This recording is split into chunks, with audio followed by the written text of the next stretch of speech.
নমস্কার, আজকে আবার পরবর্তী পর্ব নিয়ে চলে এসেছি। আজকে চেষ্টা করছি একটু বেশি পড়ার। আগের দিন শেষ হয়েছিল দুই বন্ধু ভূত দেখতে যায়। বেথুনের ক্লাস 8-এর মেয়েদের মধ্যে বেশ ডানপিটে মেয়ে ওই রাখি, তারপরে হলো মৌসুমী স্থান। এটা অবশ্য সবাই জানে। স্কুলে ওদের গ্রুপে স্পোর্টসে প্রথম পুরস্কারটা রাখির বলতে গেলে বরাবরের জন্য বাঁধা। আবার তেমনি ভারতনাট্যম ও ওয়েস্টার্ন নাচে মৌসুমী ওদের গ্রুপে সবসময় না হলেও কখনো কখনো সেকেন্ড প্রাইজটা পেয়ে যায়। রাখির এই কথায় মৌসুমী তার দিকে চেয়ে থাকে। মৌসুমী রাখিকে বলল, দেখ রাখি, তুই যা বলছিস তা কিন্তু চ্যাংড়ামো মারার বিষয় নয়। যদি সত্যি সত্যি আমরা ভূতের পাল্লায় পড়ি তখন কি হবে? মৌসুমীর কথা শুনে রাখি কি যেন চিন্তা করে, তারপর বলল, যদি সত্যি পড়ি তখন দেখা যাবে। একটু থেমে আবার বলল, রাখি, দেখ মৌসুমী, ওই ভূতের পাল্লায় পড়া ব্যাপারটা আমি শুধুই ভেবেছি মাত্র। মানে খবরের কাগজের রিপোর্টটা পড়ে ভূতের সাথে মোলাকাত করবার ব্যাপারটা আমার শুধু মাথায় এসছে মাত্র। একটা জিনিস ভাবা আর তা কাজে পরিণত করার মধ্যে অনেক পার্থক্য আছে। আচ্ছা, আমার কথা শুনে তুই কি ভয় পেয়ে গেলি? না, ঠিক ভয় নয়, তবে কোনোদিন তো এরকম ঘটনার মুখোমুখি হইনি। তাছাড়া ভূত মানেই তো আমরা ছোটবেলা থেকেই জানি যে এই বলে ওই ব্রহ্মদত্তী পেতনি বা প্রেত সেরকম কিছু জানি যে কি বলে ওই ব্রহ্মদত্তী পেতনি বা প্রেত সেরকম কিছু ভয়ঙ্কর দেখতে। সব দেখিসনি কালী ঠাকুরের পাশে ডাকিনী যোগিনী কিরকম ভয়ঙ্কর রকমের সব মূর্তি? যদি ওরকম ভয়ঙ্কর কিছু আমাদের সামনে এসে পড়ে তখন? এইভাবে বেশ কিছুদিন কেটে গেল, এখনো পর্যন্ত ভূতের দেখা কেউ পেল না। ভূতের দেখা পেলেই না লেখক মশাই রাখি মৌসুমীদের সেই অবস্থা। ভূতের দেখা পেলেন না লেখক মশাই, রাখি মৌসুমীদেরও সেই অবস্থা। তেনারা কবে যে দেখা পাবেন বা দেখা দেবেন তবে সেটা তারাই জানেন।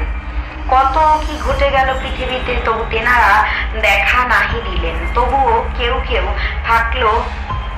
থাকলো ভূত দর্শন কিংবা ভূতের খবরের আশায়। সময় এগিয়ে চলে, জানি না ভূত তবু কেন নাহি দেখা দেয়। এমন সময় বুঝি দেখা গেল আশার আলো। বুঝি বা এবার ভূতের দর্শন পাওয়া গেলেও যেতে পারে। কিভাবে? আর দেখা পেলে কেই বা পাবে? সেটাই হলো কথা। কে পাবে এবং কিভাবে পাবে?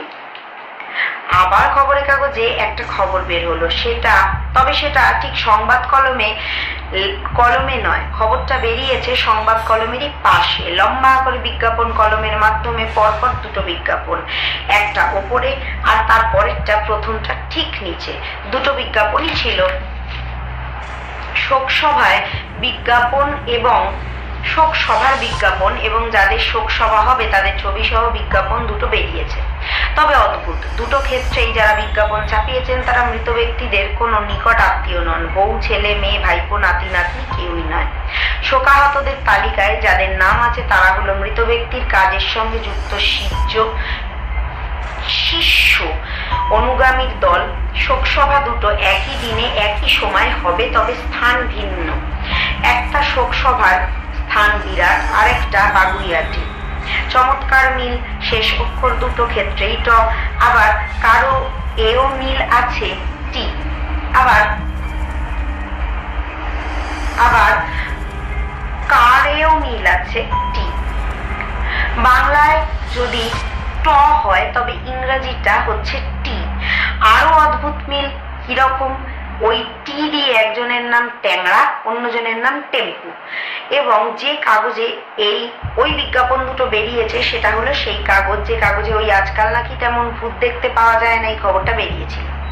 তবে এই বিজ্ঞাপনটা মানে শোকসভার এই বিজ্ঞাপনটা নিয়ে বলতে গেলে তেমন কেউ মাথা ঘামায়নি।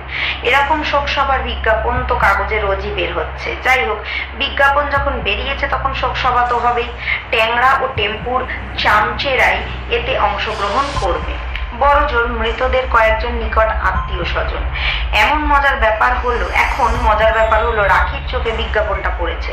সে স্কুলে এসে মৌসুমীকে বলে খবরটা। মৌসুমী রাখির কথা শুনে বলল, হ্যাঁ শোকসভা হতেই পারে, তবে তুই এইটা নিয়ে হঠাৎ যেন উৎসাহ দেখাচ্ছিস, হঠাৎ যেমন উৎসাহ দেখাচ্ছিস তাতে মনে হচ্ছে এটা বিশাল কাণ্ড, ব্যাপারটা কি বলতো? রাখি বলল, না ঠিক উৎসাহ নয়, তবে কিরকম যেন একটা খোঁচা মারছে মনের মধ্যে। সে আবার কি? মৌসুমি বলল রাখিকে, ব্যাপারটা হলো যে কাগজে ভূত নিয়ে একটা রিপোর্ট বেরিয়েছে সেই কাগজে এরকম একটা অদ্ভুত বিজ্ঞাপন। মৌসুমি বলল, তাতে কি হলো? সে তো বেরোতেই পারে। রাখি একটু অস্বস্তি প্রকাশ করে বলল, না মানে ব্যাপারটা তুমি একটু ভালো করে ভেবে দেখো। এই দিনে একই সময় দুটো লোকের শোক সভা হবে, একই দিনে একই সময় দুটো লোকের শোক সভা হবে, যদিও ভিন্ন জায়গা। আর নাম দুটো দেখো কেমন যেন ট্যাংরা টেম্পু। আমার তো মনে হচ্ছে এই লোক দুটোর মধ্যে কোনো গন্ডগোল। হ্যাঁ, সাধারণ ভদ্রলোকেরা নয়, এবং তোর সবটাতেই বাড়াবাড়ি। কোথাকার কার শোকসভা হবে তাই নিয়ে তোর যত মাথা ব্যথা। বাদ দে তো। আজকে এখানেই শেষ করলাম, পরের দিন বাকি অংশ বাকি পর্ব নিয়ে চলে আসবো। তবে এখানে একটা কথা না বললেই নয়, এনাদের ভূত দেখার অভিজ্ঞতাটা না হলেও বা দেখা না পেলেও, মানে তেনারা তাদেরকে দেখা না দিলেও, আমি কিন্তু তেনাদের থাকার প্রমাণটা পেয়েছি। আমার মা তাদেরকে দর্শনের সুযোগটা পেয়েছেন, আমার বাবাও তাদেরকে তাদের অনুভূতি উপভোগ করার সুযোগটা পেয়েছেন। তো অবশ্যই জানাবেন আপনারা যদি গল্পগুলো শুনতে চান। আমি বাস্তব অভিজ্ঞতার কথা আপনাদেরকে অবশ্যই জানাবো, শোনাবো, আপনারা কমেন্টস করবেন। আজকের জন্য ধন্যবাদ, টাটা।